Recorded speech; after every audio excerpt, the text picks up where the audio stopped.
Hello and welcome to Thought for July the 6th. Our readings are 1 Samuel chapter 18, Isaiah chapter 62 and Matthew chapter 7. And our thought is, the gate is narrow. Today we completed reading the 3 chapters in Matthew chapters 5, 6 and 7, which comprise what we call the Sermon on the Mount. Today's chapter is full of challenging precepts as to the way we should live our lives. Verses 1 to 5 are a warning about being hypocritical, how readily we human beings can see the faults in others and yet be blind to the greater faults in ourselves. Verse 6 has caused much discussion.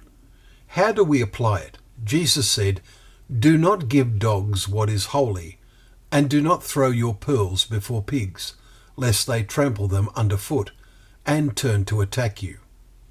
We notice that Jesus did not attempt to teach the religious leaders. Instead, he called them hypocrites. See chapter 15, verse 7 and chapter 16, verse 3. And this we can accept as an indication of the kind of people he meant. There are several other examples of their attacks on him, and for those whose aim is to faithfully follow in their Lord's footsteps, as we see Peter's words in 1 Peter 2, verses 21 to 25, there will be some similar experiences. We note that in chapter 10, where the 12 are named, verses 2 to 4, that one of the things he says to them is, "It is enough for the disciple to be like his teacher, and the servant like his master. If they have called the master of the house Beelzebub, how much more will they malign those of his household?" Verse 25. These, with many other examples, illustrate the challenges those who genuinely follow Jesus and practice his precepts face as they walk the narrow path. Verse 13 and 14 of today's chapter sum it up.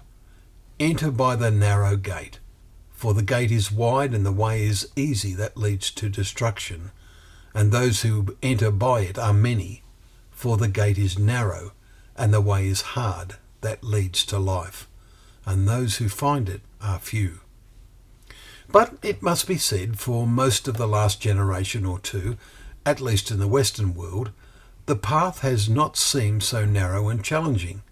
This is because our society has become so tolerant of nearly every style of living, so broad-minded and permissive.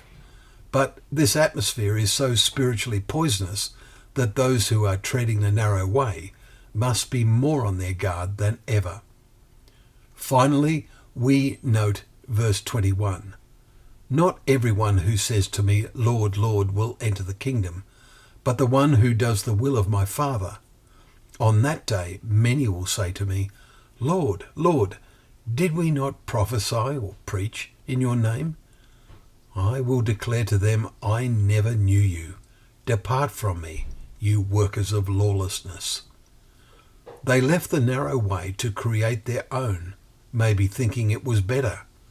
The true path is less and less evident in the increasing darkness of this world, an essential reason for reading God's words ever more diligently. Well, thank you once again for joining us for Thought for the Day, where together we can open up the pages of God's Word, knowing that Word to be a lamp to our feet and a light to our path.